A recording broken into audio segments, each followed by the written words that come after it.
order.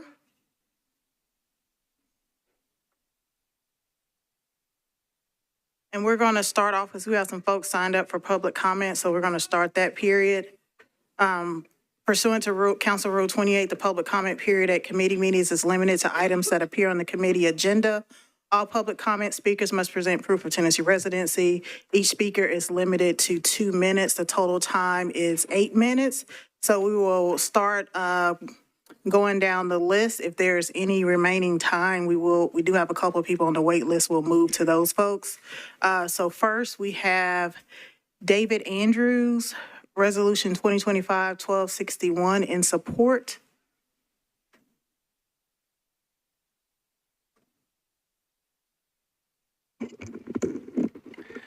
Good afternoon. My name is David Andrews. I'm a resident in District 19, and I also have a longtime business interest in downtown Nashville.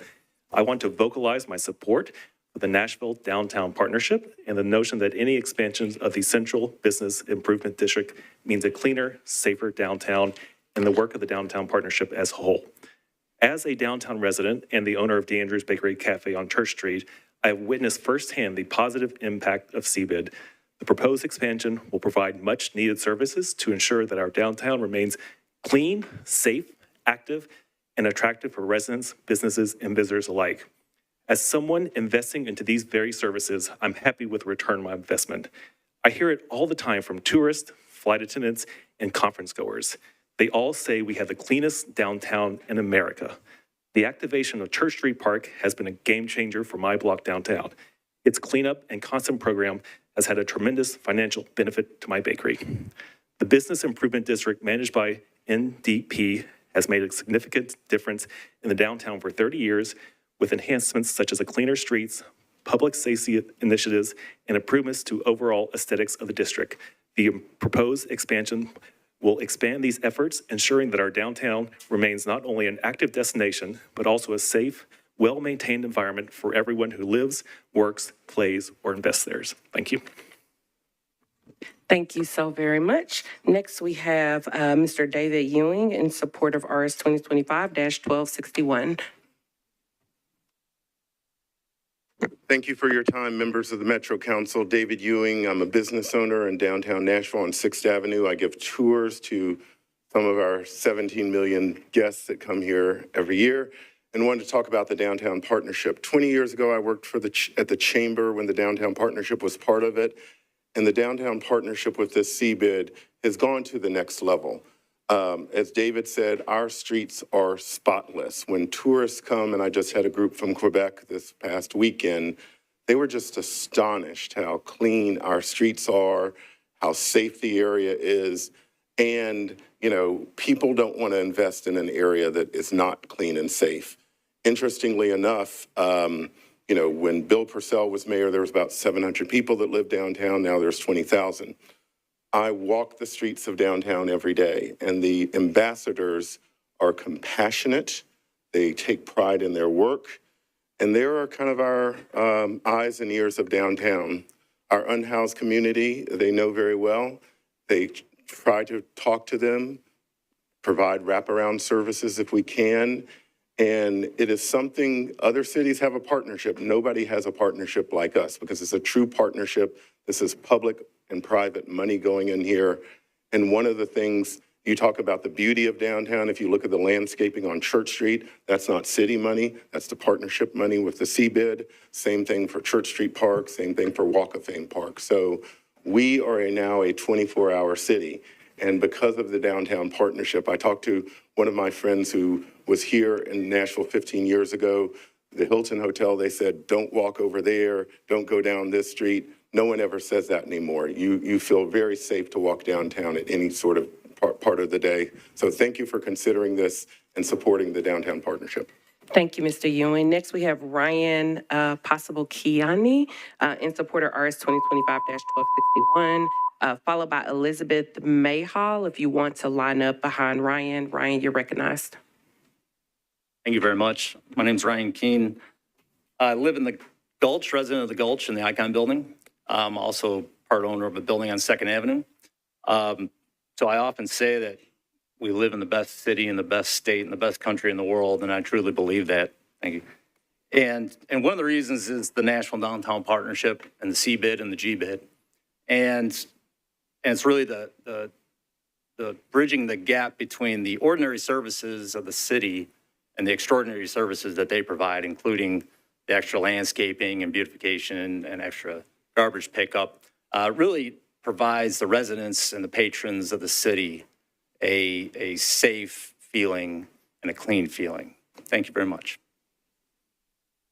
Thank you very much. Next, we have Elizabeth Mayhall, followed by Dirk Milton. If you want to line up, Dirk. Elizabeth, you're recognized. Thank you. My name is Elizabeth Mayhall. In 1984, I moved to 2nd Avenue North in District 19. Immediately, I loved the community, the architecture, and the ease of walking to work.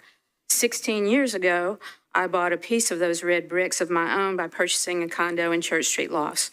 Through the years, I've served on the boards of several downtown organizations, including the CBID and the Partnership.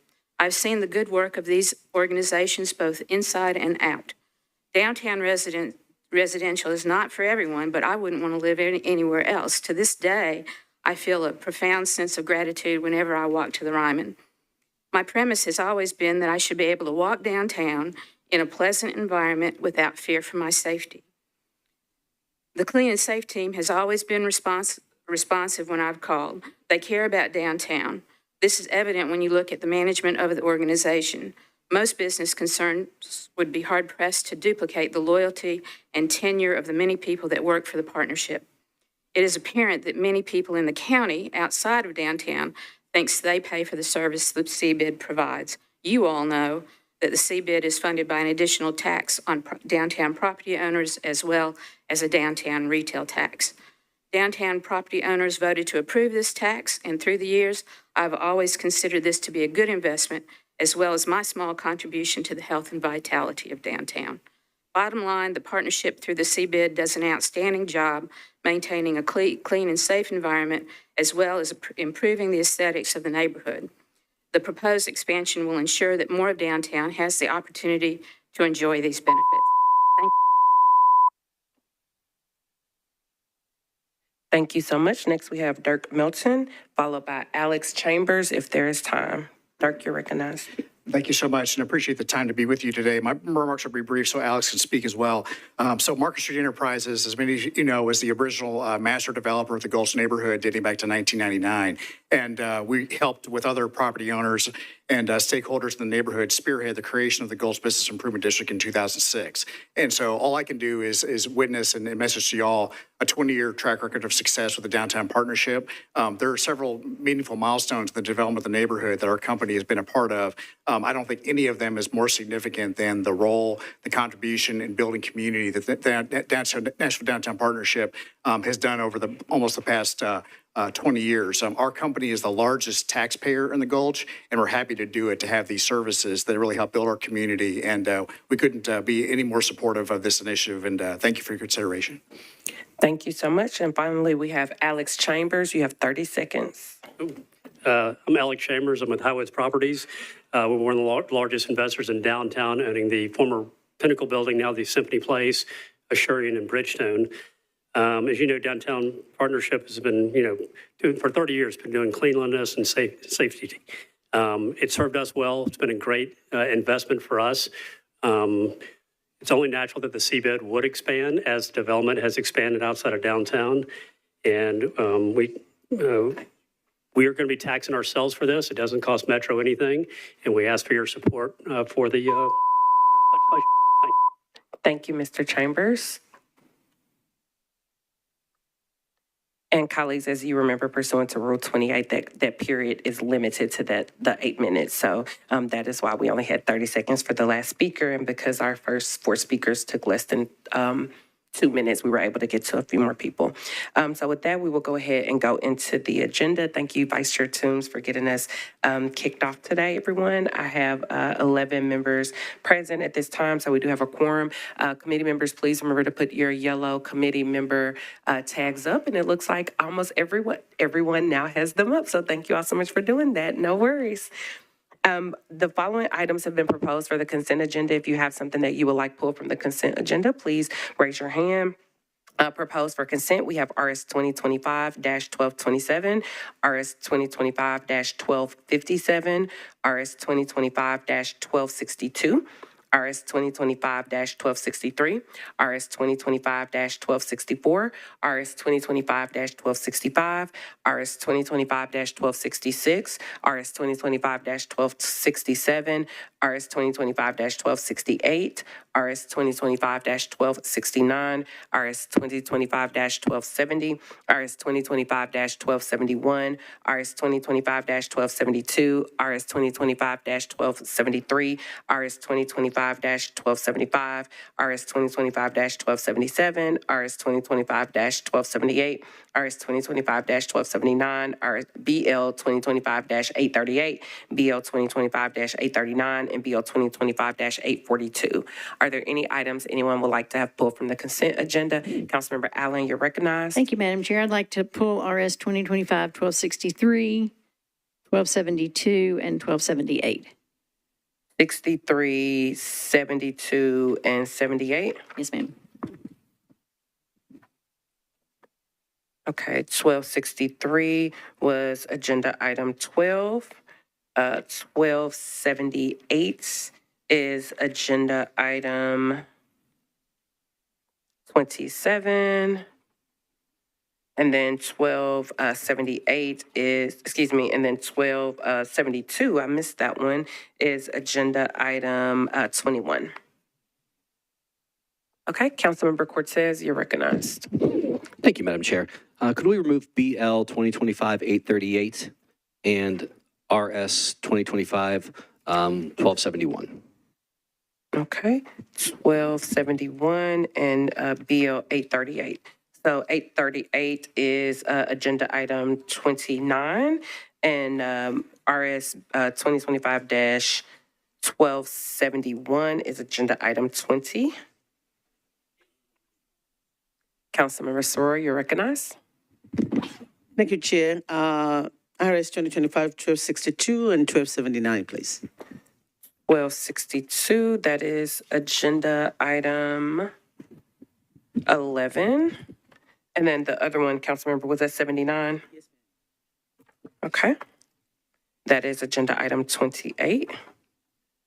All right. Are there any other items anyone would like removed from the consent agenda?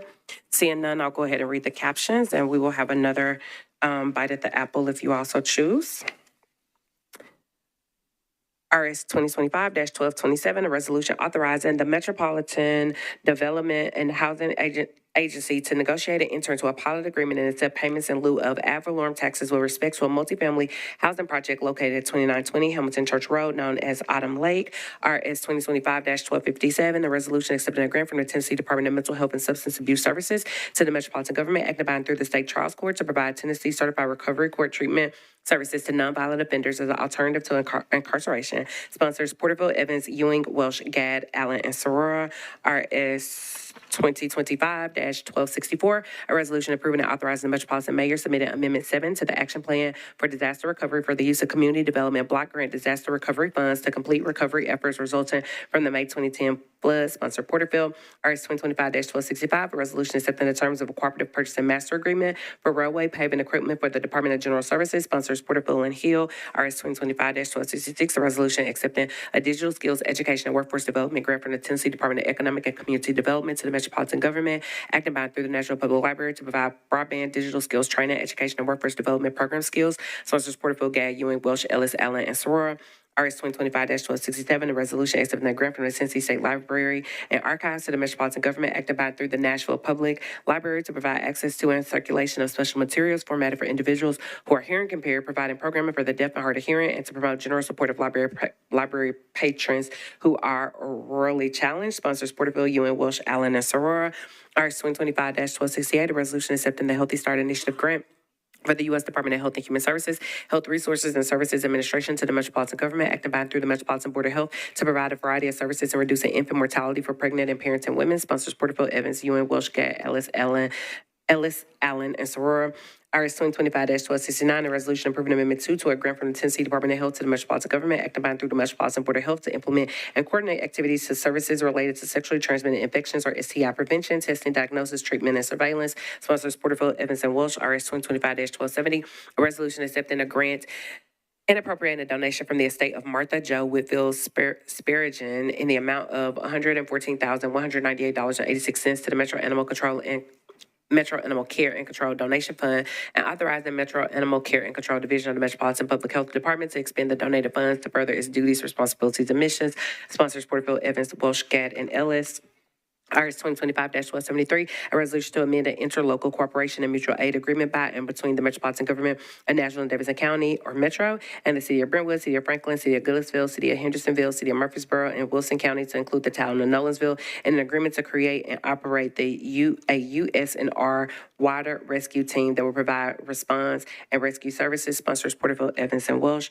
RS 2025-1275, a resolution approving Amendment 2 to a Hotspot Violent Crime Intervention Fund, or VCIF, Targeted Community Crime Reduction Project, TCCRP, grant from the Tennessee Office of Criminal Justice Programs to the Metropolitan Government, acting by and through the Metropolitan National Police Department to provide support to local law enforcement in developing and implementing evidence-based strategies to combat violent crime. Sponsors Porterfield, Evans, and Allen.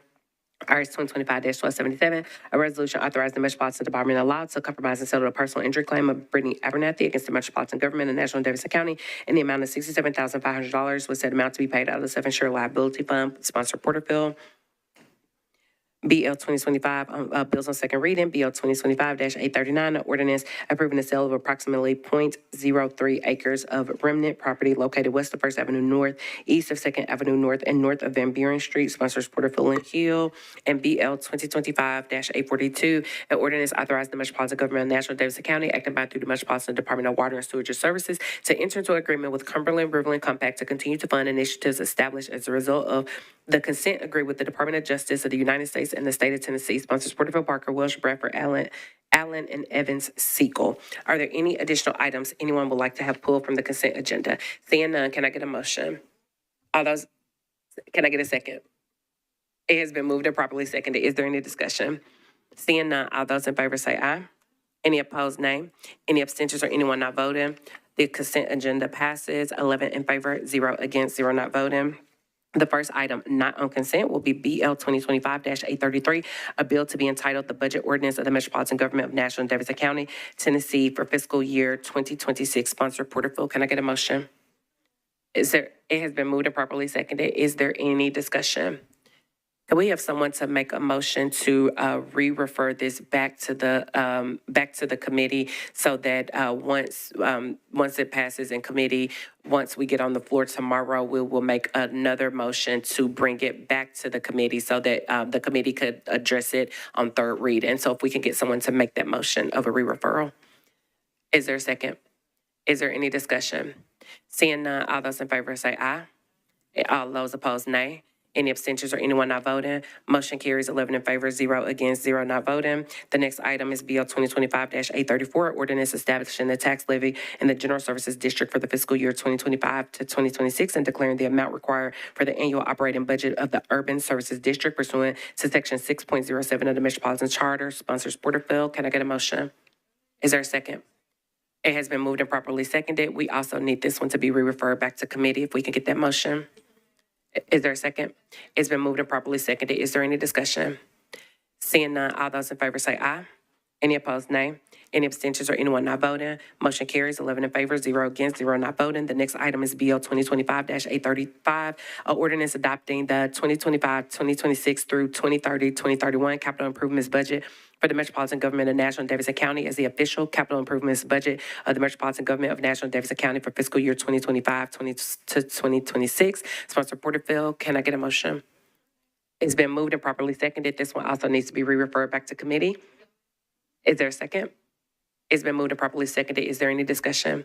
Seeing none, all those in favor say aye. Any opposed, nay. Any abstentions or anyone not voting? Motion carries 11 in favor, 0 against, 0 not voting. The next item is RS 2025-1256, a resolution reallocating $2,220,000, $2,220,235 in American Rescue Plan Act funds from Fund 30216 to provide legal representation to low and moderate income Davidson County renters to defend against landlord eviction. Sponsor Sora, Porterfield, Ewing, Welsh, Gadd, Ellis, and Allen. Councilmember Sora, you're recognized. Thank you, Chair. Move for approval. It's been moved and properly seconded. Is there any discussion? Councilmember Sora, did you want to speak on the bill or no?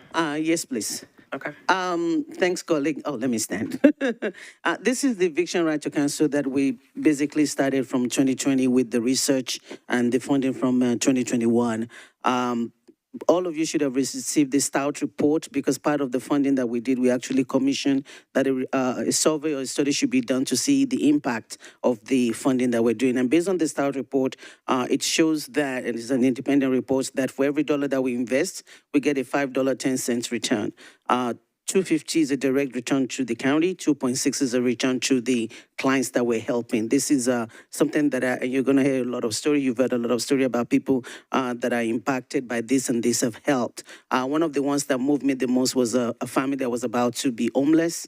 And through this program, they were helped and they stayed in their home, and the daughter ended up being the valedictorian for her school. And so imagine what could have happened to that child and that family. So this is an extension. This is to continue. We're funding this with the APA fund. That's what we've done for the pilot. And so this is just to see us up until June 2026. And with that, I ask for your approval. Thank you, Councilmember Sora. Councilmember Johnston, you're recognized. Thank you. My question is for finance. Is this the $2.2 million that was reallocated or shifted from the Shelby House? Finance, you're recognized. Thank you, Chair. Mary Jo Wiggins, Finance. Yes, it's a portion of that. So there are not just the Shelby House that will be coming back, but there's some other unspent funds from other previous allocations. And the U.S. Treasury rules allow us to reallocate funds for something that has already been obligated with the previous ARP funds. So because we already obligated funds towards eviction right to counsel, we can kind of scoop up the leftover funds from other projects and reallocate to this. This is part of it. So this is just part of it. So there's other funds on top of this $2.2 million that are going to need to be reallocated, correct? Correct. There were 3 different budget items, and this is the first of the other 2 will come forward. Okay. On this agenda? No. Okay, thank you. These are just because they're contracts. The contracts have to come before the council for approval. Gotcha, thank you. Thank you, Councilmember Johnston. Is there anyone else who would like to be recognized? Seeing none, all those in favor say aye. Any opposed, nay. Any abstentions or anyone not voting? Motion carries 11 in favor, 0 against, 0 not voting. The next item is RS 2025-1258, a resolution adopting a new pay plan for the general employees of the Metropolitan Government of Nashville and Davidson County, excluding employees of the Board of Health, Board of Education, and the Police and Fire Departments effective July 1, 2025. Sponsors Porterfield and Hill. Can I get a motion? Is there a second? Councilmember Johnston, you are recognized. And Councilmember Johnston, before you speak, colleagues, we will need to defer this one meeting so that it could track with the budget and it will come back to our committee. But I do want to open it up for discussion before the deferral. Councilmember Johnston, you're recognized. Thank you. These comments are for the next 2 as well, since the pay plan is separated into 3. So I've got some serious concerns about this for all of our employees, and I've spoken at length with all 3 of our unions, and it's quite expensive, the market rate adjustments that we've made, but selling 2% per year for 15 years is not a bonus for employees. You're taking longer to get to the same place. So 3% every year for 10 years, when you're compounding, is actually more than 2% for 15 years. My concern is that we constantly and consistently balance the budget on the backs of the employees. And so only promising them 2% every year instead of the 3% that they're used to. And I understand there's some SEIU folks that are 2% every 2 years, which I just learned that, and that's alarming. But to only guarantee them 2% per year and putting this across the board, which takes the place of COLA, which was never really a COLA, up for grabs every single year. It's always a debate. And it's even changed even this year. The mayor promised them 2% across the board and then changed that to 1% across the board so that they could come and fight for their 1% that they were already. So this is what's going to happen every single year. There's a reason why we're having trouble recruiting new employees. There's a reason why we're having trouble retaining new employees, because we don't treat them very well. And it's time that if we're going to redo this pay plan, if we're going to completely overhaul it, let's get it right this time. If this pay plan is passed, they're going to be stuck with 2% steps for 15 years and literally having to fight every single year for across the board. It's barely going to keep up with inflation. In fact, this year, it's barely keeping up with inflation because a 2% and a 1% is a total of 3, and CPI is 2.9.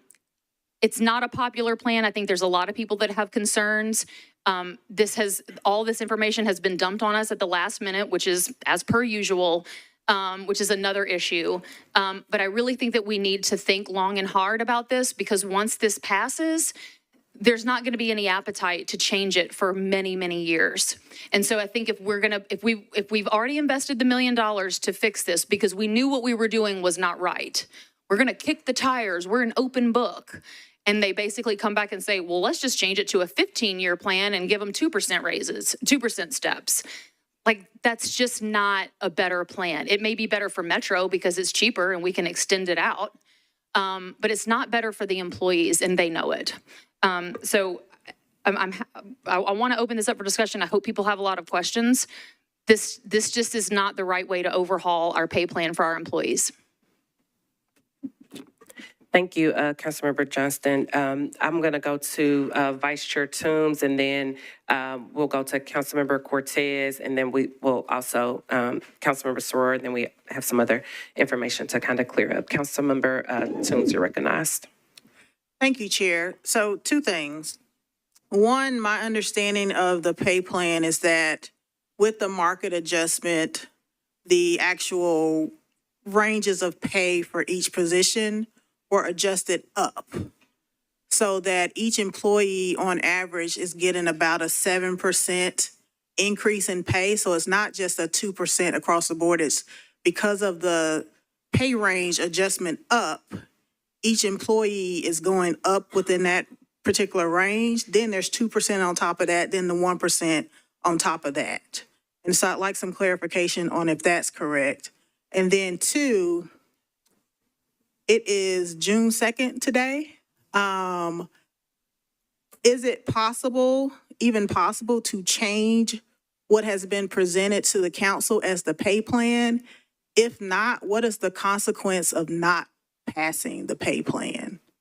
What is the consequence for employees? Thank you, Councilmember Toombs. That's an excellent question that we talked about already. So we'll go ahead. We did not talk about, for the record, Councilmember Toombs and I did not talk about that. That is a conversation that I talked to finance and our legal director about. So let me make sure that that's clear. So I'm going to kick that question over to the administration table. If we can have someone from finance, legal, or the administration to answer that, or Director Darby, whoever would like to answer that. Okay, Director Darby, you're recognized. I think I can address a portion of your question. I think the first part of your question may be better suited for Director Hall. But the question about what happens if we don't pass it, if we reject the pay plan, the charter requires that the pay plan go back to the Civil Service Commission to, quote, formulate another pay plan. And it's my understanding, and Director Hall can probably expound on this a little bit, that the ability to formulate another pay plan before June 30th is not feasible. So it would continue on. I have also spoken with the attorney for the benefit board from Metro Legal about what could potentially transpire if the plan were to be rejected. We currently have in the budget ordinance, assuming it would stay the same, there's $50 million for a pay plan improvement. That figure would stay the same, but we would be continuing on with the current pay plan until a new pay plan is adopted by the council. A current pay plan, meaning no employees would get the increase on July 1, correct? Correct. I think it would be the current pay plan as it stands right now. with no increase to employees on July 1. Thank you. And for your first, I will get to y'all in just a moment. For Councilmember Toombs' first question, can we have someone from finance? I believe, is Director Reed here? No, but Director Hall, excuse me. Director Hall, you are recognized. I'll do my best to kind of augment whatever Director Darby has said. Like, full disclosure, I don't recall a time that the Metropolitan government has rejected a pay plan. So understand that we are just as good as the language in the charter about what that process does or doesn't do.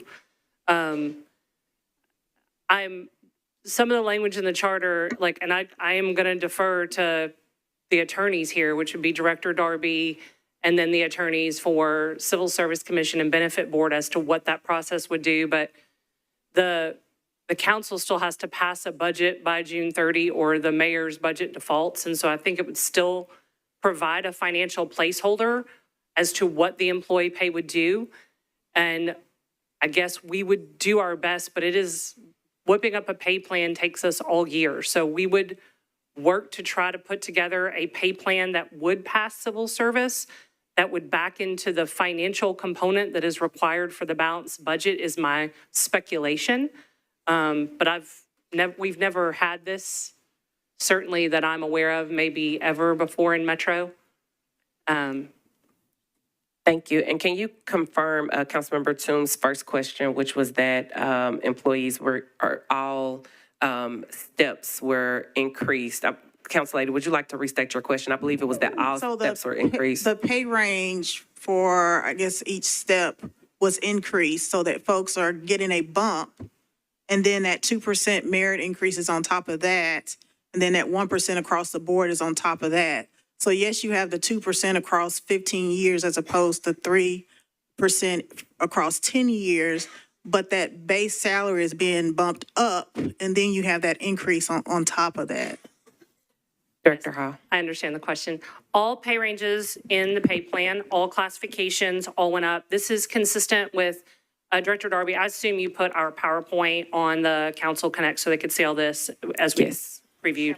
On the SharePoint, yes. But it increases all of the pay ranges, about 7 to 8% on the bottom. Just the whole range shifts up, about the same range width. So everything that is in the steps from 11 to 15 are higher than the max where it is today.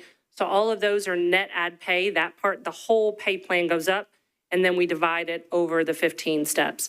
So under today's pay plan with 10 steps, it maxes out on merit at step 10. This would allow 5 more steps on merit pay that doesn't exist today.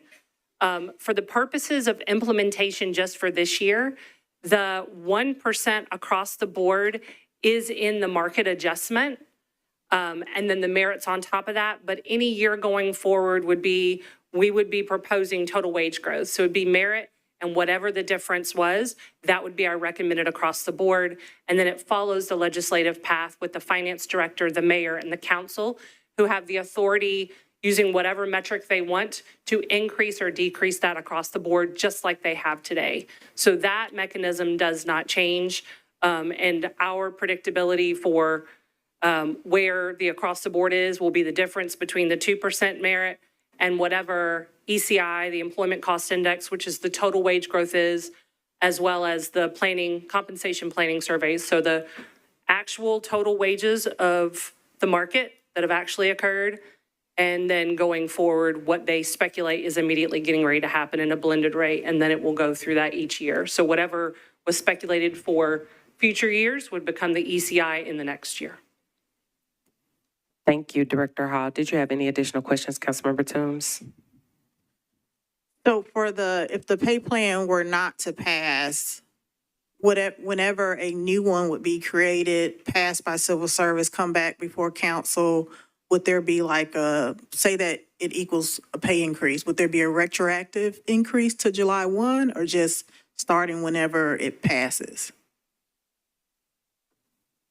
I know this hasn't happened before, but we'll try Director Darby. Yeah, I think Director Hall said it very well that it's kind of speculative because we haven't done this before. I don't know if the pay would be retroactive. I would think that it would not be, since the plan had not passed by the date certain. But that is a question that I would be happy to pose to legal counsel for the Civil Service Commission to see if she had any input. That's it. Thank you, Chair. Thank you. And Director Hall, could you clarify one thing? Because I know the proposed pay plan is an additional 50 million on top of what we are already paying. So this pay plan costs Metro more money to implement. Is that correct? I think my estimates, and I'm so sorry, we do the total pay estimates, but I know that there are different funds that pay for different things. I think what we had costed the pay plan to be for this year was around 55 million.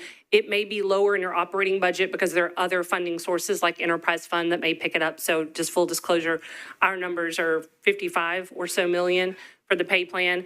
And that would be on top of current pay because we're making a new floor every single year.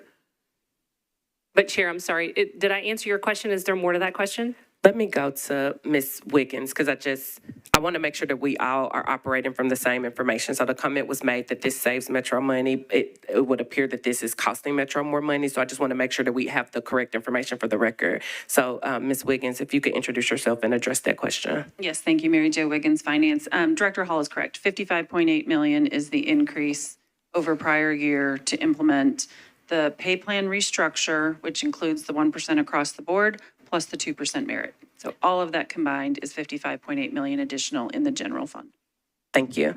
We have Councilmember Cortez, followed by Councilmember Soror, followed by Councilmember Webb, followed by Councilmember Johnston, followed by Councilmember Evans Siegel. And then if anyone else wants to jump in the queue, you can. Councilmember Cortez, you're recognized. Thank you, Chair. Councilwoman Toombs actually asked my question, but then another one popped up, so I'll jump into these speculative waters. If this was to fail, would we have the ability to raise COLA as a body if the pay plan did fail, so employees wouldn't be without that increase? Councilmember excuse me, you're not a council member. Special Counsel Darby, you're recognized. I don't know the answer to that question. I would have to get back to you on that. Director Hall, would you happen to know the answer to that question? I don't, but since we're all speculating here, if there were a COLA offered, I do wonder, again, I'm just thinking through the balance of the total budget. I don't know how that would impact our ability to recommend a structurally sound pay plan. Do you see what I'm saying? So if there was an across the board that was offered, I don't know if that then reduces the pot of money by which we'd have to propose a merit structured pay plan that backs into it, if that makes any sense at all, because each across the board for this pay plan is about $10 million total.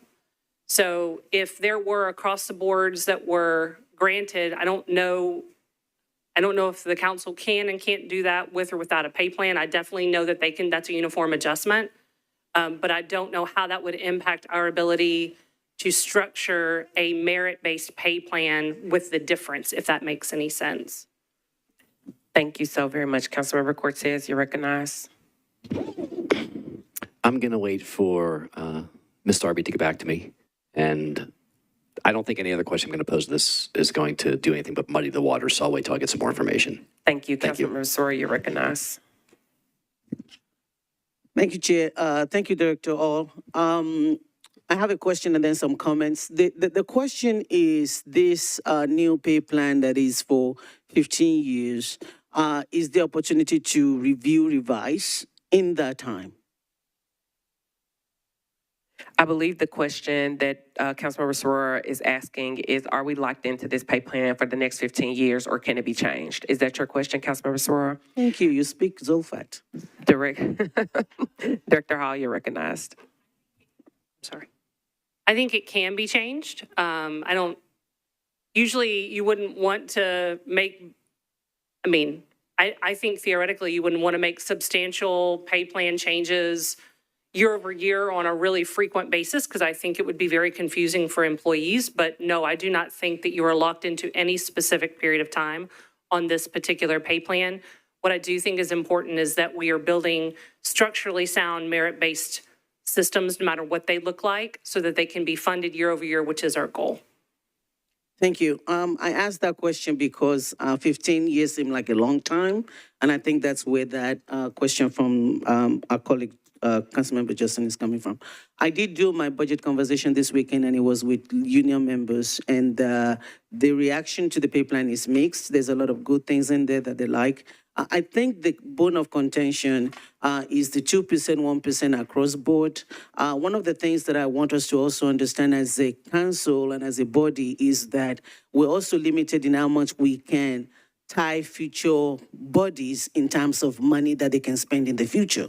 And so that is why that across board works very well, because every year we can actually look at what the market is doing, what is happening, and then decide whether it's going to be 2 or 3 or 4, whatever that is. Whereas the 2%, which we haven't done in a long time, what it does is allow people to look at the salary and say, at a minimum, they know they're getting the 2%. Then they will get the additional adjustment that we put. So that is the conversation with the union leaders. I do want to say that it's very important for me, and I'm going to say that if our study shows that it should be 2% across board, then this body should do everything in its power to make sure that it's 2% and not 1%, because that study basically brought people up to where they ought to be. I know we referenced some people getting 7%, some people getting 10%. Yes, but that's because they've been paid less over the years, and they've been paid minimum wage over the years. And so what we've done is bring them up to where they need to be. We do not want to go backward. And so if that 2% across board is the study that shows where people ought to be right now, then I think my recommendation, my advice to this body is to see, but I know it's subject to a lot of things, see if we can get it to that 4. Otherwise, by next year, we'll be backward again. And so with that, my 2 cents is that let's see if we can get them to what the study said. Let's approve the pay plan so that at least we get going and people get that raise that they need as soon as possible. And then let's use our power to adjust across board to make it to where it needs to be. And we'll review that as we go. And if there's a way to not wait until 15 years, maybe every 5 years, to review that study, I'm not saying every year, I think that might be something that we can look into. So thank you, Madam Chair. Thank you so very much. Councilmember Webb, you are recognized. Thank you, Chair. So can I direct my question to Mary Jo? I want to go back to the 55.8. That's what it's going to cost to implement this new pay plan. But let's just say things stayed equal and we weren't even talking about a pay plan, because that expense is going up every year anyway because of all the raises and all the merits. So that 55.8 is just for this new pay plan. What was it if everything was stayed consistent and everybody gets their merit where they were on the old pay plan? What was that going to increase our payroll budget? Ms. Wiggins, you are recognized. So my understanding is that the 55.8 million includes the 2% merit and the pay plan restructure. I don't have a breakout between those two things. So if we don't approve this pay plan, there's nothing. There's no increases. There's nothing else being offered to the employees. It's this package. Director Hall can confirm that, but Director Hall, you're recognized. What's before you per the charter language is what the commission does, and then it has language says it has the effect of law, whatever that means, as part of their role. I don't have like the hard numbers in front of me. There are a number of structural changes we made on this new pay plan. I don't know, we could pull together, and I'm pulling together the numbers for you. Okay, We're actually that's just gonna be my next question. playing around with that format. In fact, maybe I can grab you after this meeting. We can get some feedback from you to show these side by side. I don't know. I mean, this pay plan is likely comparable to like a 3% merit, but we are increasing all of the pay grades for all of the classifications. Most employers have their market median set at 50th percentile. That is a normal protocol for compensation in the market. It's what Metro's done for years. So the median market rate for all of our classifications historically has always been the 5th step or 50th percentile of every pay range. With this pay plan structure, we are increasing all those because we want to change our market position to pay people market sooner, give or take about like the third step or the 25th percentile. So instead of people waiting 5 years to get paid market, we're trying to pay them market after 3 years. I think there's an argument made that most people have they've mastered their major job functions by about year 3. And so we've decided to take a position, and that's what's increasing all those pay ranges, is actually taking our market median from 50th percentile like the rest of the market, shifting it to step 3 or 25th percentile to pay that to them sooner. And that's what's causing the increase to all of the pay grades across the classification plan. Councilmember Webb, you're recognized. My thing with that is what I'm seeing, having a fireman's son, we've looked at this. And I mean, I've done a lot of payroll analysis in my lifetime and worked with a lot of big numbers. So the way that I'm seeing it, what it was going to take him, let's just say 5 years to get to 50 is going to take him 7 years to get to 50 now. That's not a pay raise. That's a pay behind. And that's why I want the comparison, because I know when you write that down and we share that with everybody, everybody's going to realize that this is not a pay raise for our civil servant employees, the people that serve this city. And I think when we see the comparison from the old pay plan to the new pay plan, everybody's going to say, wow, that is not a good pay plan for our people. That's just my opinion. And the sooner you can get that to us, the better it would be appreciated, because I don't want to be waiting at the last minute. Not at all. Thank you. Yep. Thank you, Councilmember Webb. Councilmember Johnston, you're recognized. Thank you. There's a nifty little handout that was on here from Shannon Hall, in fact.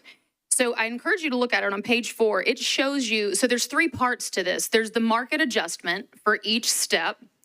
Then there's the merit of 2%, and then there's the across the board that everybody's going to be fighting for every single year, just like they have for COLA for every single year. The market adjustment for step 1 is 7.2%, and it goes down to 1.6% for step 10.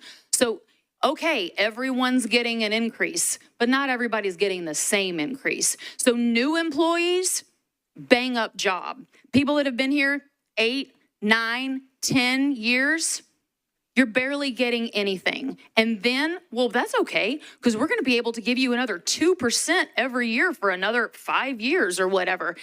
It's nonsense. And I'm going to speak to the timing of this too. We are on second reading. This is the first meeting of June. We've got the second meeting of June where we ostensibly will pass this. Oh, well, God, we can't do anything. We can't fix it because what if you reject it? Nobody's ever rejected it. Well, maybe nobody's ever rejected it because they've never had the time to work on it because, oh, Lord, a whole month. It takes a year to do a pay plan. Well, that's not good enough. This is our job. We can call special meetings. The civil service can get into a special meeting. We have special budget meetings, special council meetings. This is our job. Can we review it in 5 years? Yes. Is it going to happen? No, absolutely not. We've invested $1 million on this stupid study for this plan that is junk, in my opinion, quite frankly.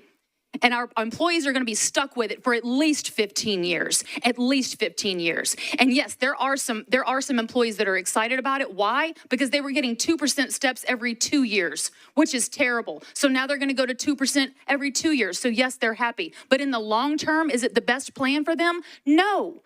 If we have invested $1 million in this, we can do better, and our employees deserve better, and this is the time to do it. We should reject this plan and force it. I don't care if I have to work 24 hours a day, 7 days a week until the end of the month to get it done. We can do this. Absolutely. We can do it, and we should do it. Thank you, Councilmember Johnston. Councilmember Evans Siegel, you're recognized. Thank you, Chair. I just have a clarifying question. Following up on Councilmember Toombs' questions, so if we didn't adopt a pay plan, the old pay plan stays in place, but do steps automatically happen?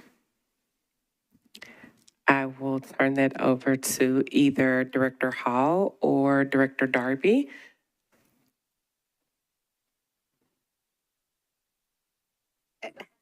I mean, again, it's speculative because it hasn't happened before where we have not adopted a pay plan. But my understanding from legal counsel for Civil Service Commission is that the plan that was adopted in 2024 would continue forward. Presumably, that plan has steps involved in it, and when you, as an employee who is on a member of the Civil Service Commission, you reach your I guess your annual date where you are entitled to your next step. I would presume that step would continue to take place with the funding that would be in the budget. I'm speaking speculatively here because, again, has not happened before. Okay, thank you. Okay. Vice Chair Toombs, you are recognized. Thank you, Chair. So this is my sixth budget. I can say that this council, as well as the previous term's council, has worked really hard to ensure that employees have gotten the pay that they deserve. I do think that in times past, the budget has been balanced on the backs of employees. That's why for the past 6 years, there's been a concerted effort to remedy that. You and I have been on the front lines of that, Chair. I'm hearing some new voices this term that I haven't heard before. My suggestion and request, so that we can get past the pontification and deal with facts, is that we do get from Human Resources the numerical difference. So if they could take, obviously not with names or identifying anybody, but current salaries, and then show us how those salaries differ under the proposed pay plan, so that we can make an informed decision based off facts, not emotion. I think that would be the best next step, Chair. Thank you so very much, Vice Chair. Is there anyone else that would like to be recognized? Councilmember Webb, you're recognized. I just have a quick question. Are all employees' pay plans in writing? When we hire them, do we put a pay plan in writing? I will turn that over to Director Hall. Maybe you can answer that.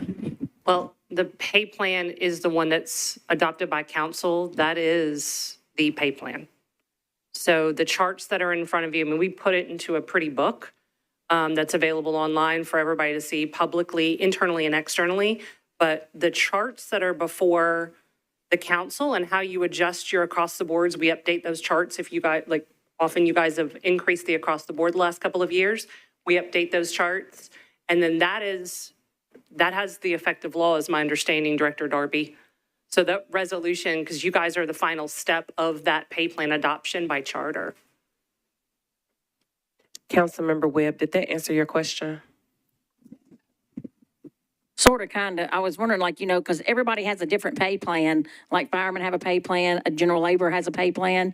So the pay wouldn't be the same. And I know they can go to the book for reference, but they actually have to sign something saying what pay they're coming in at for when they get hired. They don't sign anything. Okay, thank you. Thank you. I'll speak from experience as a former Metro employee. When I worked for MMPS, when I got hired, I saw the chart of what I would get at what step I was at. And so I had an idea of what that was going to look like. I didn't sign it, but I did see it. Councilmember Soror, you're recognized. Thank you, Chair. And I think that Councilmember Toombs gave us a way ahead, and that's very great. And I'm grateful for the spirited conversation. But I want us to bear in mind, and I hope that if I'm wrong, Director All or Finance can correct me. The old pay plan that we have, if we decide to go with it while we're fixing this, is only the steps and the COLA or across board. This one actually has a market adjustment, which means that we're looking at what the market rate is for everybody. And so that is a three thing that I don't know how it could be less, but I would like to see the number, because if we're bringing everybody up to market, before we had the step, before we had the across board, whereas the other one is just step and across board, I don't see how that is better. But I do want to wait and see the number, because the math just, I don't see how it is to me. So because of that market adjustment increase, if you're making less than, you're making 17,000, you brought up to 20,000 before they add your step and your, there's no way you can, I don't know, but I would defer and let's get the numbers so that at least we can use that. But I think that would be the way to go. So thank you. Thank you, Councilmember Sorrell. Was there anyone else that wants to be recognized? Okay, the last thing that I just wanted to add to the context of the conversation, I know we mentioned this the other day, but just to ground everyone again in the statistics of where we've been, we've increased wages 31% over the last 4 years for the same job.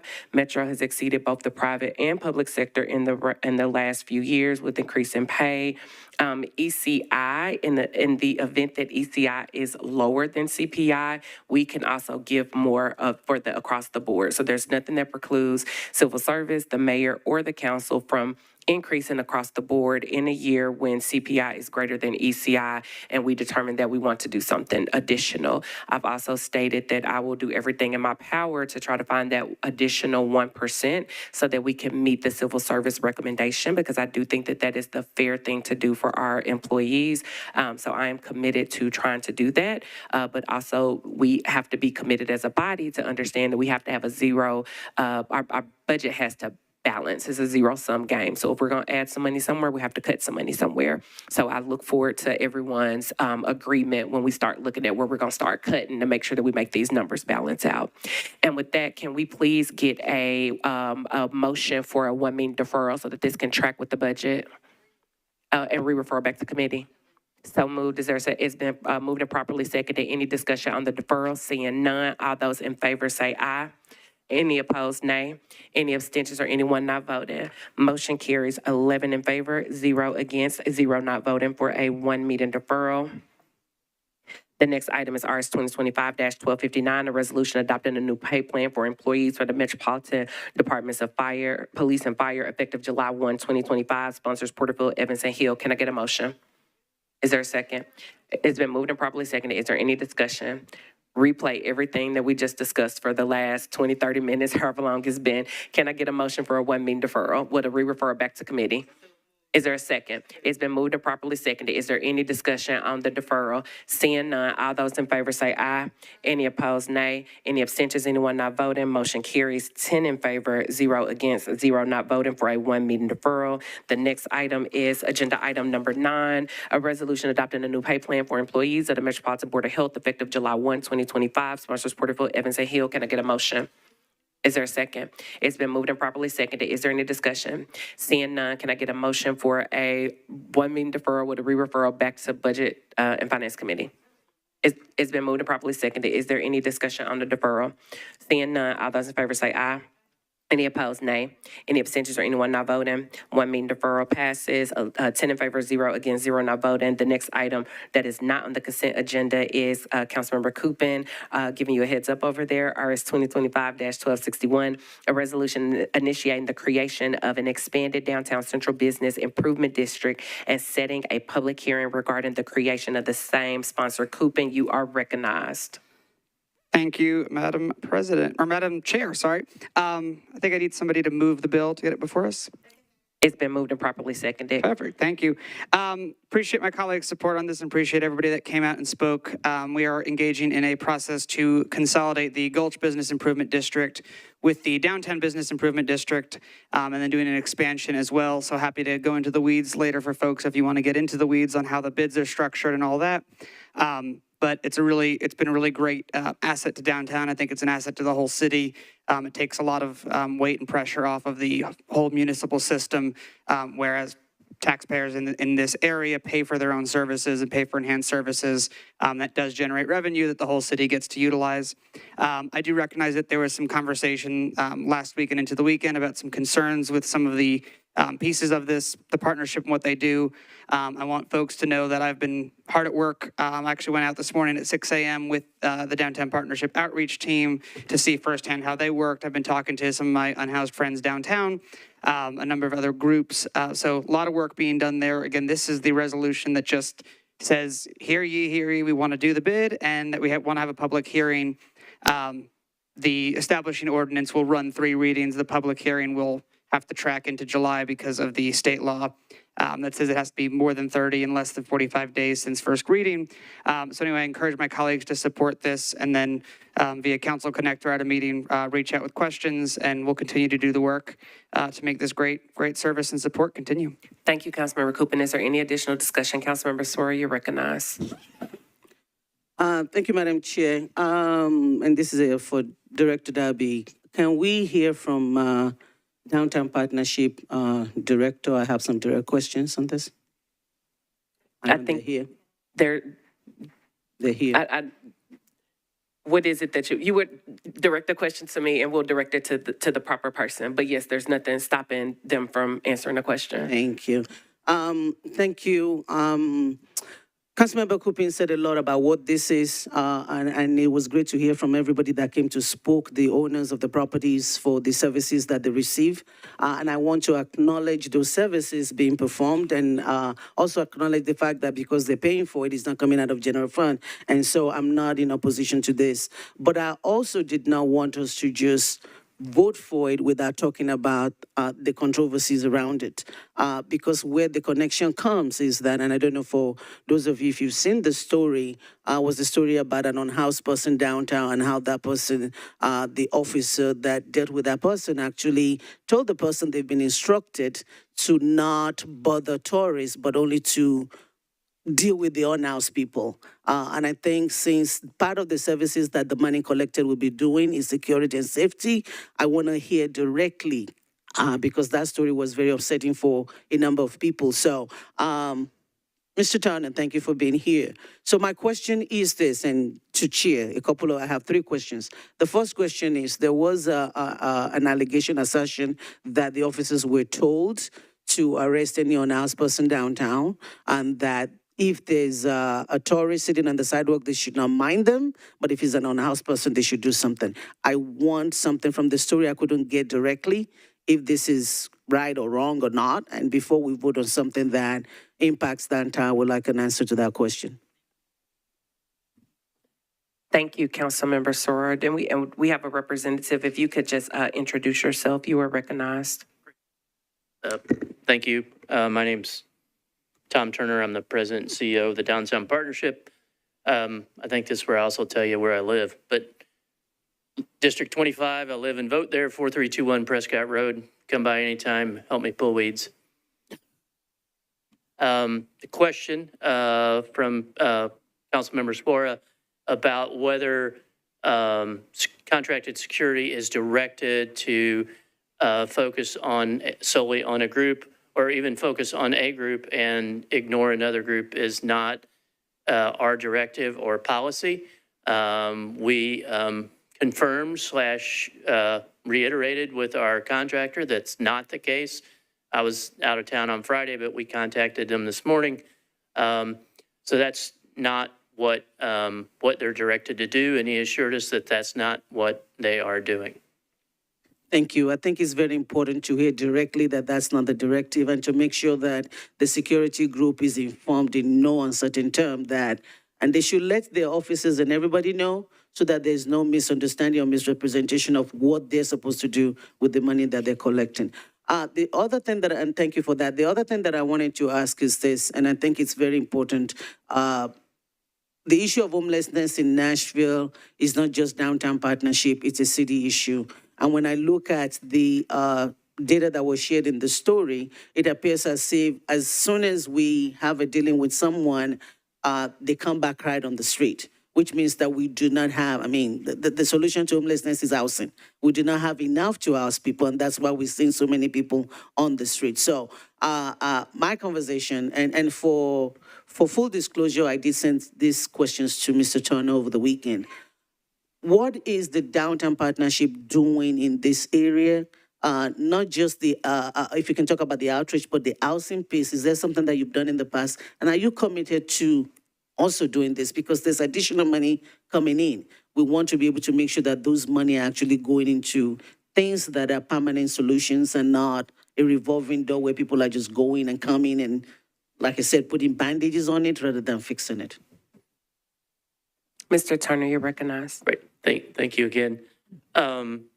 From and maybe even going back to the story from last week, Thursday or Friday, you kind of received the impression that, that the security was the outreach team. We actually have an outreach team and have since 2011, so 14 years, I think effective July 1st will be 14 years. We have 3 members of an outreach team. We're adding an additional person on in July as soon as we can. Our outreach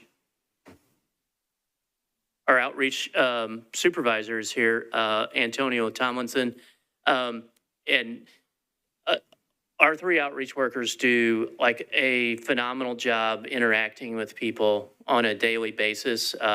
We think that adding a 4th in July and then additionally more really in January as the anticipation of the improvement district expanding really allows us to go additional days and additional hours. And it may sound silly to say, but homelessness does not fit like Monday through Friday, 8 to 5. It happens all the time. There's need for outreach. There's a need to humanize a lot of the interactions. And so the numbers that you would have seen kind of lists like 70 or 80,000. I don't have it in front of me. A very large number of contacts. Those are like interactions from our homeless outreach team with, those would be instances. And so someone you might see 3 times a day, you might see not for a week or a month, but then see them again multiple times.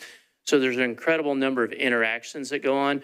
And one in particular we worked with for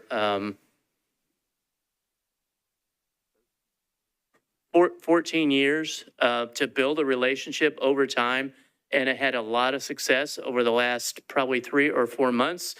And we're hoping that that continues, but there's a buildup of trust that takes a long time. So having outreach workers make those contacts, and then the kind of the success story is anytime there's a contact and that there's progress made, and that progress can be made as, please contact my relative.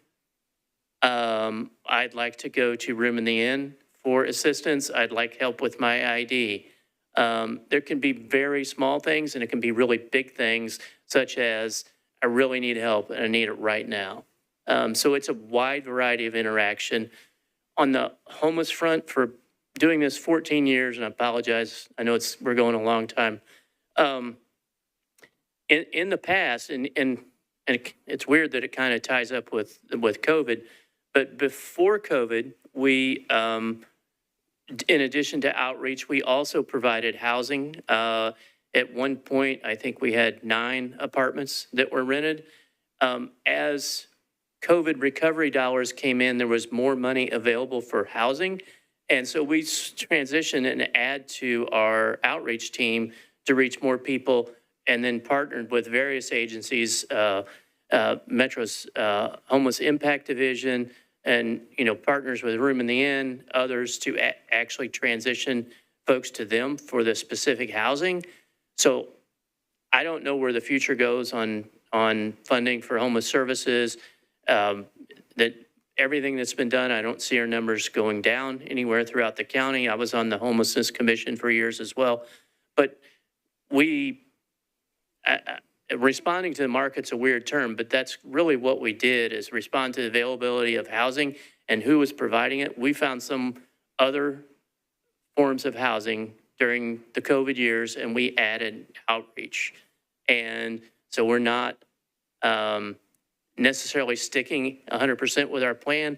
We'll always be in the homeless services business, I believe. And sometimes that will probably be housing. It could be in 6 months, it could be 6 years. Right now, because of what's available, we're hyper-focused on outreach. And I hope that addresses your question, Council Lady. Thank you, Councilmember Soror. I will allow one additional question. This is not directly on the legislation, but I'm allowing it based on that kind of what's happening. I know there's some concerns, so I want to make sure that we get it out there. But to be clear, this legislation just initiates the process. It just starts the process and it sets the public hearing. So this legislation is not formalizing the process. The current agreement is not set to expire until December 31st, 2026, and this would not go into effect until that time. So please know this is not happening right now. Again, this is just starting the process. So Councilmember, I will give you one more question, but this is not directly on the legislation. So go ahead. Thank you, Chair, and I do know, thanks for the explanation. I do know all of that. I know you know. I don't know that everyone else does. But I think when you see something like that and you have people asking for us to now say, let's delay it until the legislation, will seem irresponsible. So that's the reason why I wanted to ask it up front so that we can get all of that clear. And the only thing I was just asking from the last question is a commitment. We cannot stop this. This is, this is an agreement that the owners want. I'm not doing anything with that, but as additional revenue is coming in, I just want a commitment that we will continue, one, make sure we're not arresting people out of this, and two, that we will be part of the solution to create more homes and more services for the on-house. So thank you. Thank you, Chair. Thank you, Councilmember Sorrell. Thank you, Mr. Turner, for your time. Is there any additional conversation? Councilmember Cortez, you recognize? It's along the lines of what Councilwoman Sorora said. Is that okay if I pose that question? Go ahead. Thank you, Chair. I had a situation since I started this work, and I really appreciate the complexity of it, and I've learned a lot about it since I've taken this seat. We had an issue where there was an unhoused man next to a daycare. He was starting fires. There was some really aggressive behavior. The Office of Homeless Services came out, and they tried to get him help, get him placed and whatnot. Behavior continued for about 3 days. Unfortunately, we had to get the MNPD involved, and an arrest did happen at one point. And it was that gentleman obviously was not in the place to accept help at that stage. Can you give us an idea of what behavior must take place before an arrest happens? Mr. Turner, you're recognized. Oh, sorry, I don't think my microphone was on. Sorry, Councilman. It wasn't. Go ahead. Thank you. I think any times that there's an interaction with our homeless outreach team, it's outreach first, and they engage for hours, days. I think only at the time that that they feel the need, that there's an issue that's beyond their area of offering assistance, that goes into something else, will they interact with the security company? That those officers are highly trained. It's at their discretion. There's no directive on you do this or you do that. It's your discretion. It's not like you as a council member talking to the Metro Police Department and saying this person needs to be arrested. None of that's happened. They're all highly trained in using their discretion, and I think that's the best answer that I can really give on that. There's no hard line that says anything like that. Yeah, ma'am. So yeah, with our situation, again, there were multiple touches. So that's pretty consistent with your experience as well, with what your team experiences on the street. Is that a fair statement? That's correct. Okay, thank you. Thank you. And I'll just throw a quick one in there since we're going down the rabbit hole. Deputy Chief Gilder, can you head to the podium? Mr. Turner, before you leave, the individuals that are doing these arrests, are these officers or security guards? They are Tennessee Highway Patrolmen. Okay. Thank you. That may have answered my question, but I'll ask my question for Deputy Chief Gilder just so we can get on the record. Who has arresting power here in Davidson County? Other agencies besides us? Mm-hmm. State officials and federal law enforcement officials. There are some other police departments with jurisdiction within Davidson County, like Tennessee State Police, Vanderbilt Police Department.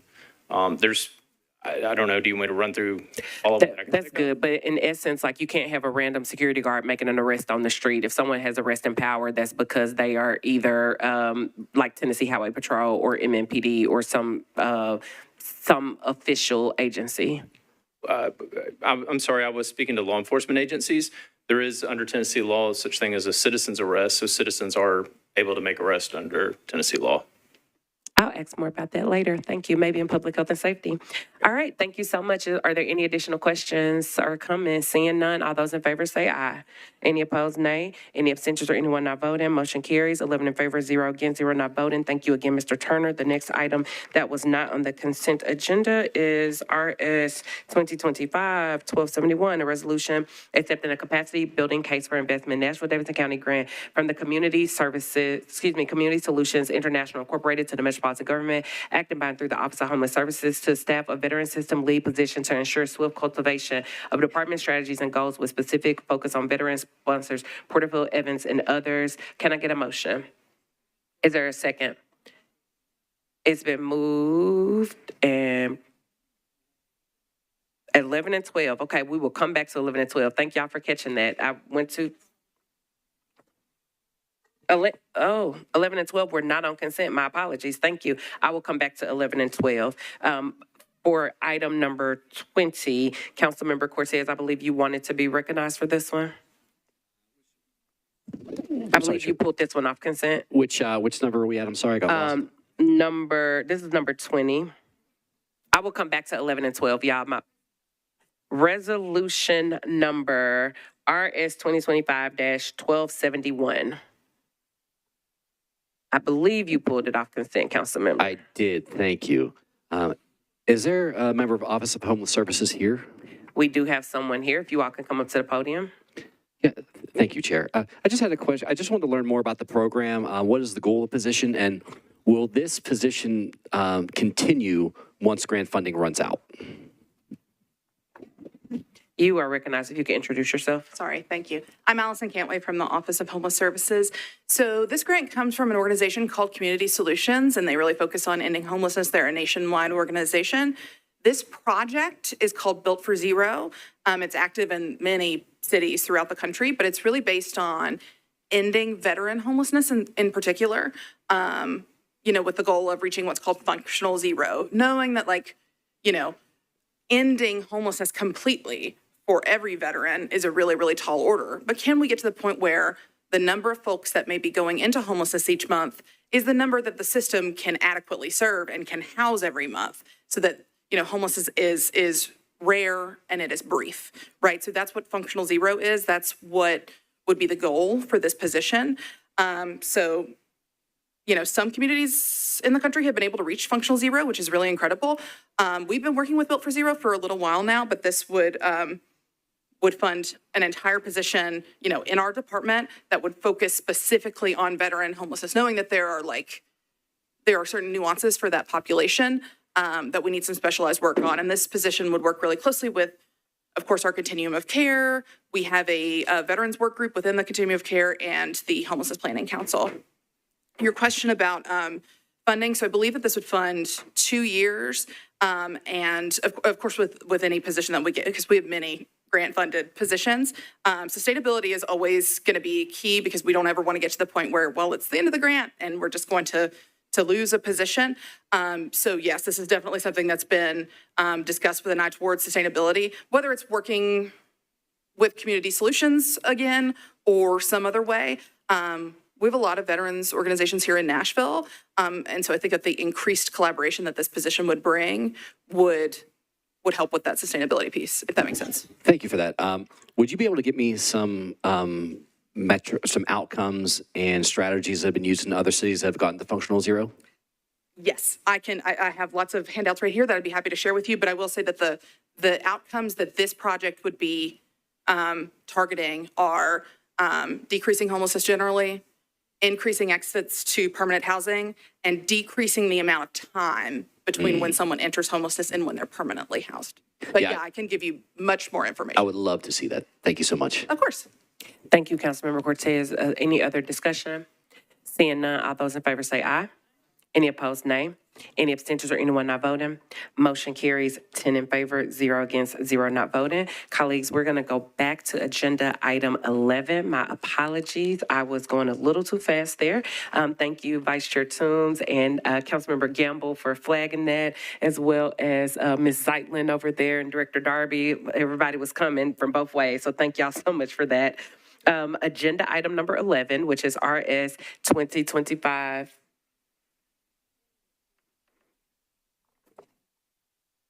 We just discussed 10, Councilmember. 10 was the downtown, was the Gulch partnership. We already discussed, we voted on that one. RS 2025-1262, a resolution approving Amendment 1 to Where It Starts, Breaking Barriers to Business Grant from Living Cities in partnership with Main Street America and the Truist Foundation to the Metropolitan Government, acting by and through the Metropolitan Finance Department to strengthen the relationship between local government and commercial corridor business support organizations with the goal of fostering an equitable entrepreneurial ecosystem and address systemic barriers for business owners during each stage of business development and growth. Sponsors Porterfield, Ewing, Welsh-Gad, Ellis, and Soror. Can I get a motion? It's been moved and properly seconded. Is there any discussion? Councilmember Soror, you're recognized. Thank you. I just wanted to know how businesses are recruited and informed. Also, because this is extending, I think we got 100,000, and because it's extending it to December, my question is, are we having problem finding businesses to use it? Have we committed the 100,000? I just wanted to know, it's a good program, it's supporting businesses, but if we're extending the time, is it because we couldn't find people to use it? And also, how are people recruited and informed about this program? Thank you, Councilmember Soror. Do we have anyone that from the administration that could address that? And this was on RS 1262. And the question was, how are businesses being informed about this? And if we are extending the time, does that mean we didn't have enough people signing up for it?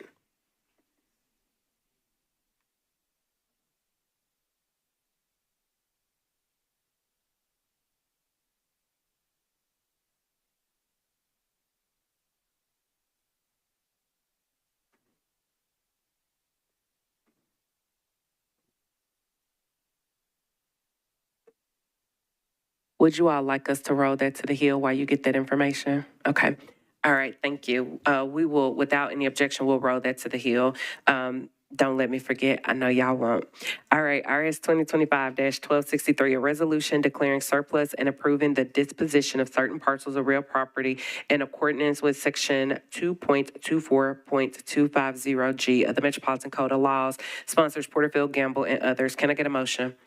Is there a second? It's been moved and properly seconded. Is there any discussion? Councilmember Berkeley Allen, you're recognized. Thank you, Madam Chair. As I did in Planning Commission, I just would like for Council Darby to confirm that the proceeds from this go to the Barnes Fund. Thank you so very much. Director Darby, you're recognized. Yes, the proceeds from this go to the Barnes Fund, and something that I didn't say earlier was that these are tax sale properties, so properties we bring in through the tax sale that we are unable to sell at a tax sale. And so when we bring those in, we hold on to them for about a year, and then we try to sell them, and all proceeds from tax sale properties go to the Barnes Fund. Great. Thank you very much. Thank you, Councilmember Allen. Approval. All right, thank you. It's been moved and properly seconded. Is there any additional discussion? Councilmember Soror, you recognized. Just a quick question. In reading the analysis, I think it says it's only sold to nearby property owners. Is that correct, or is that open to the public? Director Darby, you recognized. Once these properties have already been through a public sale and did not go to nobody from the public came in to buy them, so Metro took them in, and per state law, we have to hold on to them for a year before we can then try to dispose of them. So yes, they're typically small little bits of property that then we attempt to sell to the neighboring owners. Thank you, Councilmember Soror. Is there anyone else that would like to be recognized? Seeing none, all those in favor say aye. Any opposed, nay. Any abstentions or anyone not voting, motion carries. 9 in favor, dropping like flies, but we still have quorum. 9 in favor, 0 against, 0 not voting. The next item not on the consent agenda is agenda item number 20. That's RS 2025-1271, a resolution accepting a capacity.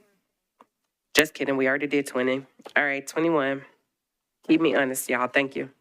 Yes, ma'am. Councilmember Toombs, you recognize.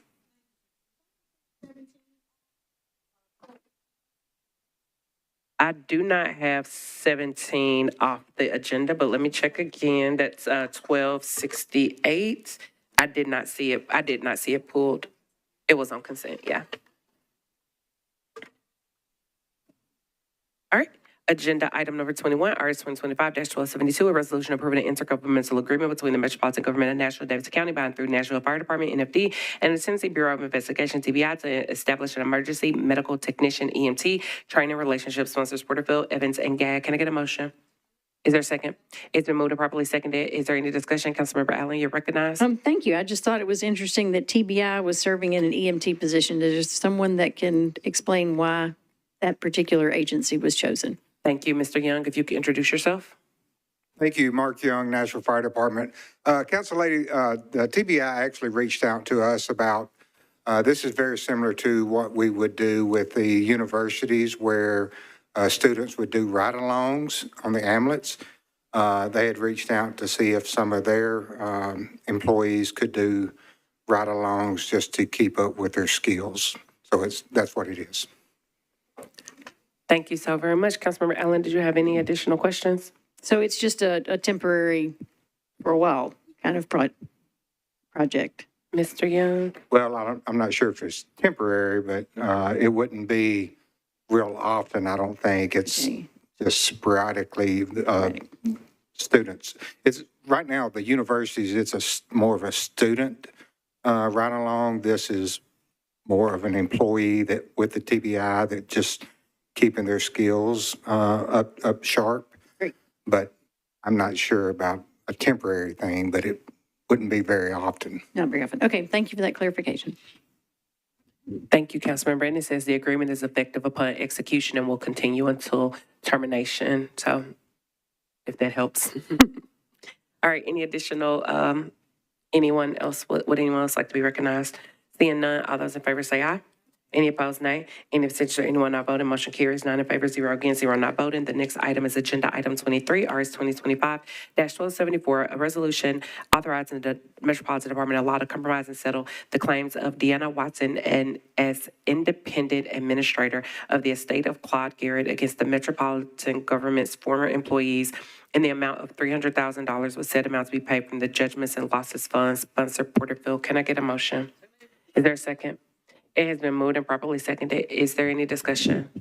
Councilmember Allen, you're recognized. Thank you, Madam Chair. This is such a large settlement, and the circumstances were so bizarre that years later, a later investigation decided that they didn't think the earlier investigation was accurate. And I would just, if legal can speak to why in the world we're not fighting this one harder. Thank you so very much. Legal, you are recognized. This is your time to shine. Yes, Councilmember Allen. My name is Will Ayers. I'm one of the attorneys working on this case. It is a unique kind of case. These wrongful conviction cases tend to be valued very highly. The going rate is about $1 million per year in prison. We have here a case of a man who is now deceased, but who was in prison for 30 years. And so the risk exposure for these cases is exceptionally high. Another difficulty in this case is that it happened 30 years ago. This is a fire that happened in 1992. And so with our defendants, as you'd understand, with the passage of time, some inconsistencies can come up in their testimony. It can be difficult to establish facts that are necessary for the defense. And while I won't tell you that there's no likelihood of success in litigating this case at summary judgment, because of the way these cases are valued, and for some more intricate procedural reasons, the risk exposure goes up dramatically if the case goes past summary judgment and you're looking at trial. You routinely see verdicts in the tens of millions of dollars for these kinds of cases. And so that's why the amount is what it is. In our view, it's actually quite a discount for a case of this nature. May I ask one more question? Yes, you may. I thought that city governments had a limit set at 300,000 or something. Is there no limit on this? There is no limit on this case. This is a federal case.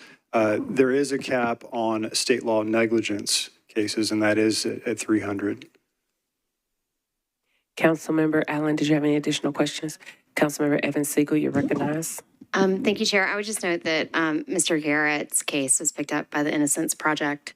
It was reported on extensively by District 6 resident Liliana Square for The Intercept. who was the one who sort of doggedly pursued Mr. Garrett's innocence over the years. And so anybody who would like to learn more about this case, you can Google it, go down the rabbit holes. There's a lot of information out there. Thank you, Councilmember Evans Siegel. Is there, would anyone else like to be recognized? Seeing none, all in favor say aye. Any opposed, nay. Any abstentions or anyone not voting? Motion carries, 9 in favor, 0 against, 0 not voting. The next item is agenda item number 25. RS 2025-1276, a resolution authorizing the Metropolitan Department of Law to compromise and settle the claims of Anis Alhams against the Metropolitan Government in the amount of $40,000 with said amount to be paid from the Judgment and Losses Fund. Sponsor Porterfield. Can I get a motion? Is there a second? It's been moved and properly seconded. Is there any discussion? Seeing none, all those in favor say aye. Any opposed, nay. Any abstentions or anyone not voting? Motion carries, 9 in favor, 0 against, 0 not voting. The next item not on consent is agenda item 27, RS 2025-1278, a resolution authorizing the Metropolitan Department of Law to compromise and settle the personal injury claim of Shantavia Pfizer against the Metropolitan Government of National Davidson County in the amount of $30,000 with said amount to be paid out of self-insured liability fund. Sponsor Porterfield. Can I get a motion? Second. It has been moved and properly seconded. Is there any discussion? Councilmember Allen, you're recognized. Thank you, Madam Chair. Just one, again, another settlement against us for a police car hitting someone from the side. And the consequence was a written reprimand. I keep asking this question. Do we not require driver training when they do something that a teenager would get in trouble for doing? Thank you so very much for that. I see Deputy Chief Gilder coming up. If you could introduce yourself, you're recognized. Thank you. Deputy Chief Chris Gilder, Metro Police Department. Yes, remedial training is often a requirement for our crashes. In this particular incident, they didn't require one. This was the officer's first offense. The kind of, just to briefly describe it, traffic was stopped. He was stopped in traffic, realized he needed to get left to go to this extra patrol that he was headed to, and moved into the turn lane. What he didn't realize is there was already a subject traveling through the turn lane. Normally that's illegal, but because traffic was stopped, the moving lane was stopped, it was acceptable in this case, so that driver was not at fault. And then he just failed to merge and merged into the side of her. So, you know, unfortunately we drive a lot and we try to drive with due care and whatnot, but there's a lot of moving parts going on in a patrol car, and this officer just, you know, made a mental mistake and crashed into the individual. It was their first offense, so he was given a written reprimand, which is within the range of discipline. If it was a more egregious case, discipline would be higher. And then, like I said, often in a lot of cases, there is remedial training that is implemented when there's a deficiency in the driver's operation of the car. Thank you, Councilmember Allen. Is there anyone else that would like to be recognized? Or Councilmember Allen, did you have any follow-ups? I just appreciate the explanation. Thank you. Thank you. Thank you, Deputy Chief Gilder. Seeing none, all those in favor say aye. Any opposed, nay. Any abstentions or anyone not voting? Motion carries, 9 in favor, 0 against, 0 not voting. The next item is RS 2025-1279, a resolution accepting a donation from In-N-Out Burger in the amount of $300,000 as a contribution towards infrastructure improvements. Sponsors Porterfield, Parker, and Walsh. Can I get a motion? Is there a second? It's been moved and properly seconded. Is there any discussion? Councilmember Sawyer, you recognize. Thank you, Chair. I just wanted to know, and again, maybe somebody's answered this before, but when we receive this donation that is tied to a project, and looking at this one, there's a project that is about to take place, and this is infrastructure improvement for that. So do we accept this donation before or after the project is approved? And what happens if the project is not approved? Thank you so very much, Councilmember Soror. We have someone in the back. If you could just introduce yourself, please. Hey, thank you, Chair. Matt Purvis, I'm the Council Liaison for the Department of Transportation. Your question, when you say project, do you mean the improvement project by NDOT or the development project? The development. The development. Yes. So in that case, could you restate your question? My apologies. Okay, so there is a infrastructure donation that comes in RS 2025-1279, but right in 1280, they have some sanitary stuff and things that we're going to approve. So I just don't know how this donation works. I just wanted to make sure that they don't have anything before us for approval, before they give the donation. What is the process for accepting this type of donation? That's what I'm trying to ask. Understood. I know they have, I think the sanitary sewer main related legislation for this project that is on the agenda, but I can't speak towards that exact legislation, but it is my understanding the project has gone through planning commission, at least for preliminary SP. I'm talking a little out of my field of view here. But I know for the donation specifically, when it comes to us, we knew that there were potentially conditions that we were going to place on the development because we knew we were going to do a project on Gallatin, essentially, in that location. And the reality is we weren't yet at a place to require something specific for them to build as far as what the design is actually going to look like at the end of the day. With Chusay Move passing, the whole, Gallatin going from individual projects to a all-access corridor looks a little different. So we weren't quite ready to give them something specific to build along with their project. So in lieu of that, that's when we asked for the donation towards our greater project goals. That might answer your question. I'm not positive. Councilmember Soror, would you like legal or Director Darby to answer this question? I do have one part of the answer for you. I know that the donation will be made in full prior to being approved for a use and occupancy permit per the letter that was sent from their senior development manager to Devin Doyle, the senior engineer with NDOT. And we have that with the resolution, but we'll direct this to either the administration table or to Director Darby.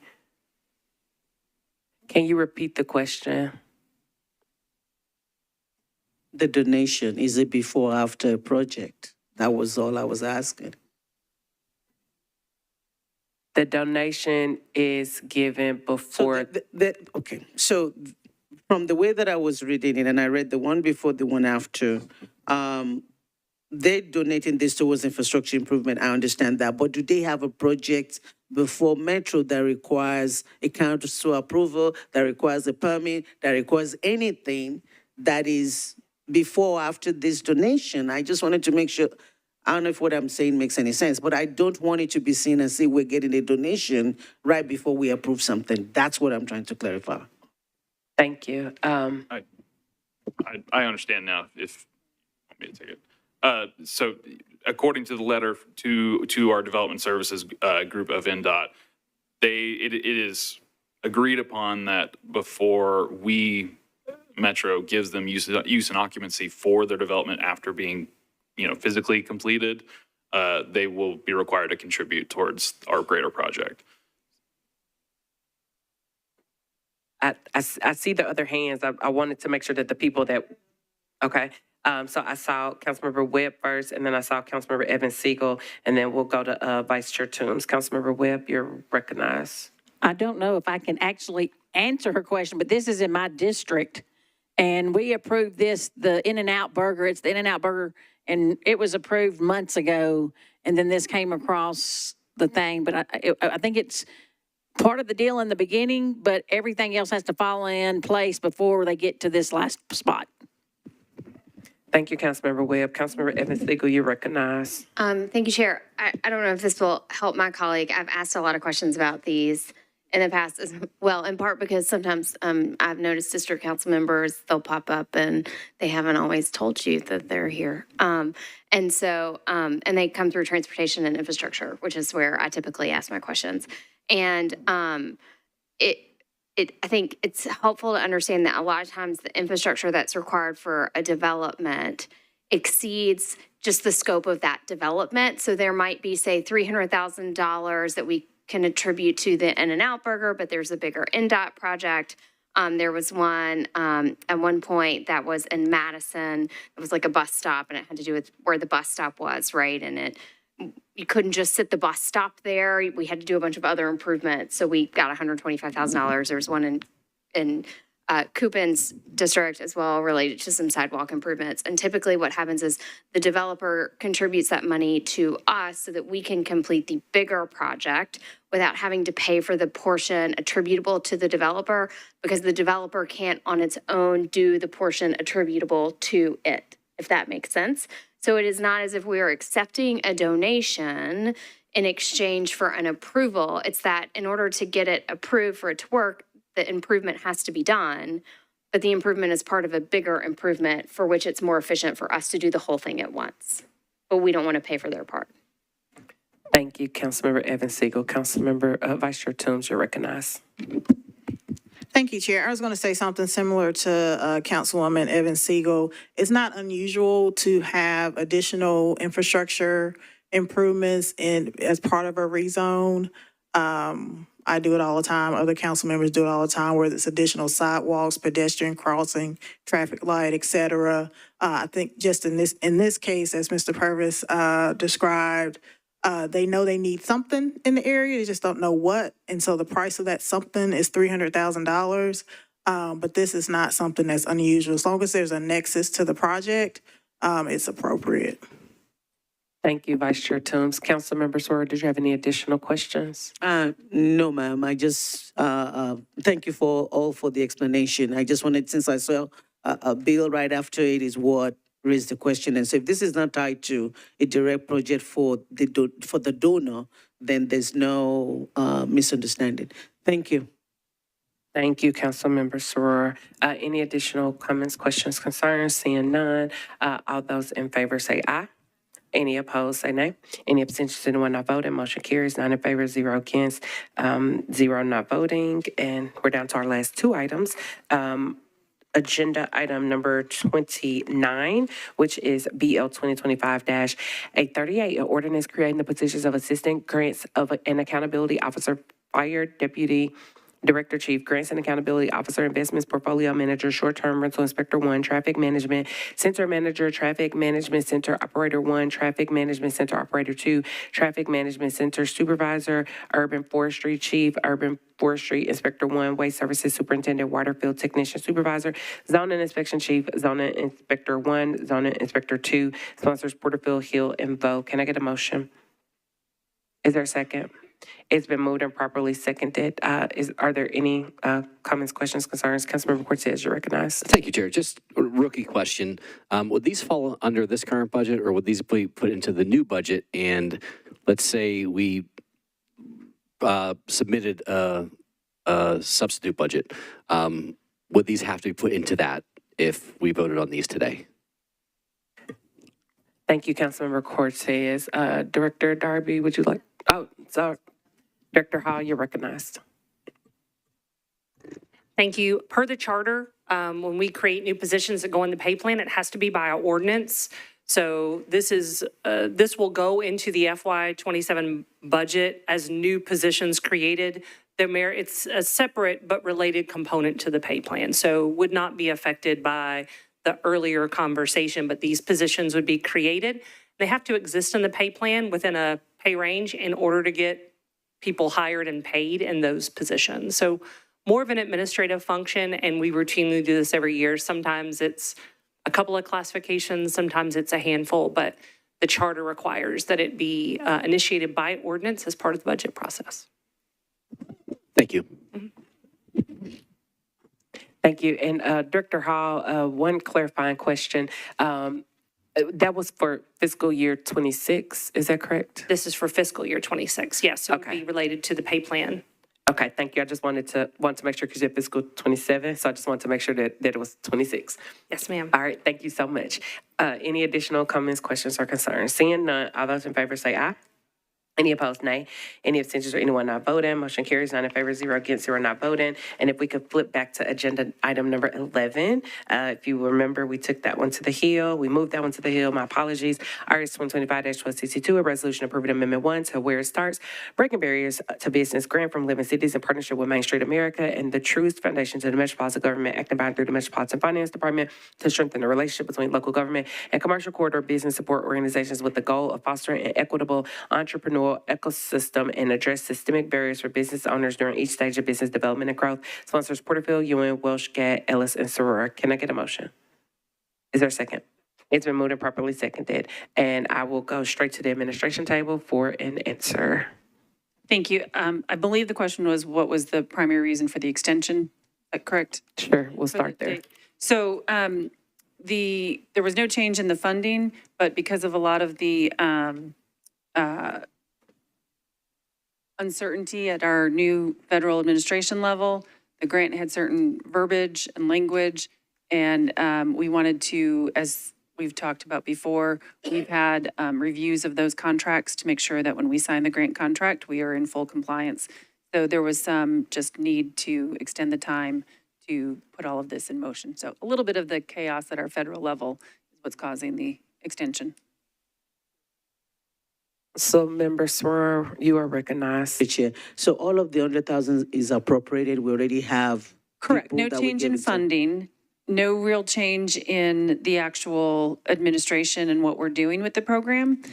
We are part of a 5-city cohort, and all of the cities went through and had to kind of revise the language of the grant to make sure that we, made sure it didn't have words and verbiage that would look like we were out of compliance with the new federal laws. Thank you. Thank you. Thank you so very much. Any additional questions, comments, concerns? Seeing none, all those in favor say aye. All those opposed, nay. Any abstentions or anyone not voting? Motion carries 9 in favor, 0 against, 0 not voting. And colleagues, I just want to remind you, I'm sure that you all did not forget, but also an invitation to our viewing public and audience that tomorrow is our public hearing on the budget. So we invite the city, the residents of Davidson County to come on out and talk about the budget on second reading tomorrow. And with that, our meeting is adjourned.